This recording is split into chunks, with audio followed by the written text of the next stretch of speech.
મિત્રો આજે રાજકોટના આંગણે ઘરસભાનું આયોજન હતું તો આપણે નિત્ય સ્વરૂપ સ્વામીની ઘરસભા સાંભળવા જઈ રહ્યા છીએ। અહીંયા આપ જોઈ રહ્યા છો કે ગાડીઓના કેટલા થપ્પા મરાઈ ગયા છે અને ઘરસભા સાંભળવા પણ ઘણા બધા ભક્તો આવ્યા છે। તો આવો આપણે નિહાળે ઘડીકવાર ઘરસભા। રૂપાળી દેખાય છે, ઉપરથી સુખી દેખાય, કેમ છો મોજમાં, એવું અંદરમાં નથી વર્તતું, એવું અંદરમાં નથી વર્તતું, કારણ કે ઉપરથી સરસ દેખાય છે પણ ફાઈબરના સ્ટ્રક્ચરની પોઝિશન છે આપણે કેવી છે, ફાઈબરના સ્ટ્રક્ચર, ફાઈબરના સ્ટ્રક્ચરમાં તમે કરો ખબર પડે આ ફાઈબરનું છે,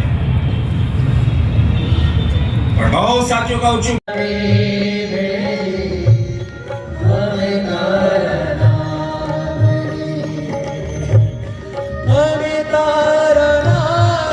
તો અહીંયા સ્વામી અયોધ્યા વિશે પણ બોલી રહ્યા છે।